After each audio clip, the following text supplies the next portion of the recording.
What's up, guys? Welcome back. So, last video, we got the motor pulled out of the car. Super stoked on that.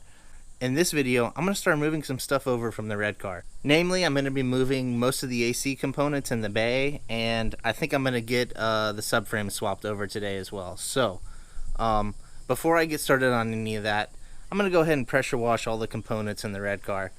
The reason why I'm doing that is just so it's easier to work with, and I don't have to spend as much time cleaning later on. So yeah, guys, let's get into it. Alright, first things first. We gotta hit this thing with some of the purple power, you know what I'm saying? Start knocking some of that grease off this thing.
On the AC system, there's this little dryer canister.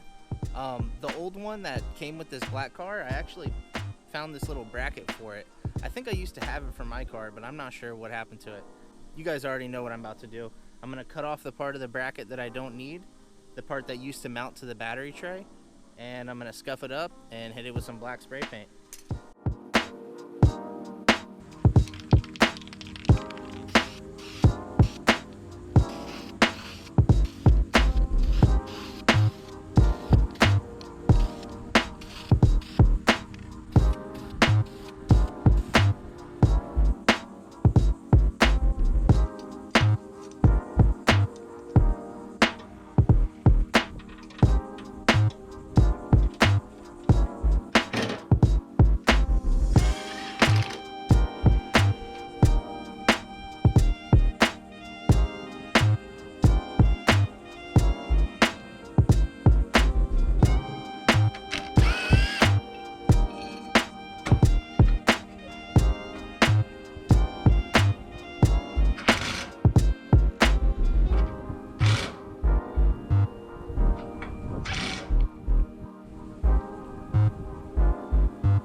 So we went ahead and got the AC condenser, the AC lines, the hood latch, and the coolant overflow, and a couple other little things moved over from the red car.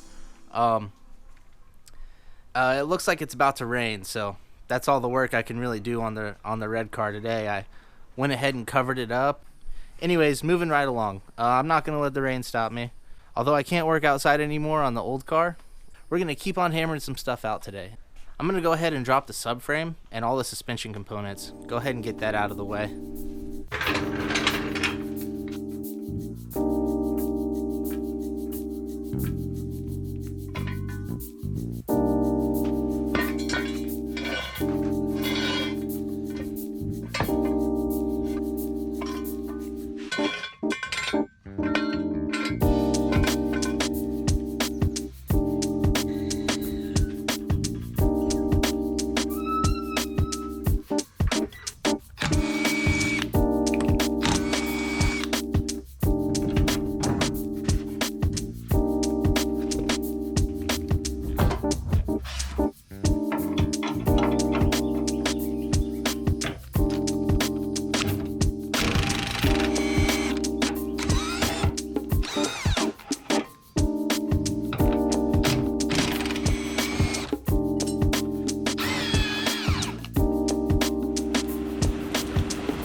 Alright guys, so we got the front subframe and all the suspension components out of the car.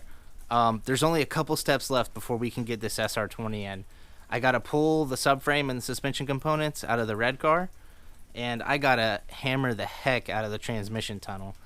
I actually run a VG trans with the mazworx kit, and it is much bigger than the stock trans. So I'll show you guys the difference, you know, how much I have the trans tunnel hammered out on the red car compared to the new car, and it needs to get pushed in quite a bit.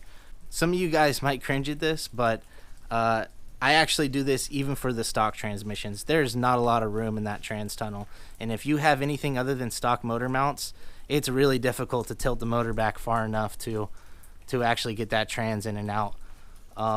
Even if you drop the subframe a little bit and lower everything, there's not a lot of room in there to get your sockets and whatnot up top, or to clear the bell housing on the transmission tunnel. There's no other way to say this, guys, but hammering these transmission tunnels, it sucks. So I'm probably just going to set up a time lapse so you guys don't have to hear me cussing at the car. I'm going to go ahead and get underneath this thing and start wailing at this transmission tunnel.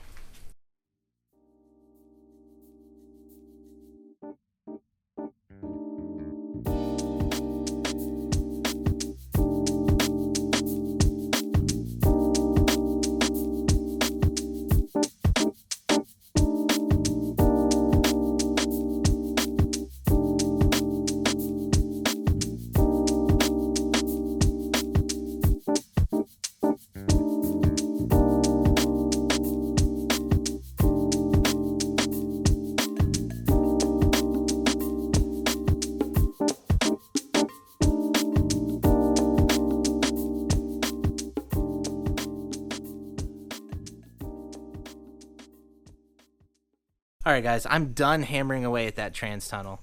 It's been a long day. I got a lot done today. You know, it feels good to be making a lot of progress on the car, but I'm exhausted, so I'm ready to call it a night. Thanks for watching, guys. If you liked the video, please leave a like. If you want to keep up with the build series, I'm pretty much updating this thing twice a week now. So yeah, if you want to keep up with the build series, please subscribe. But yeah, that's going to do it for me tonight, guys. Thanks for watching. I'll see you in the next one.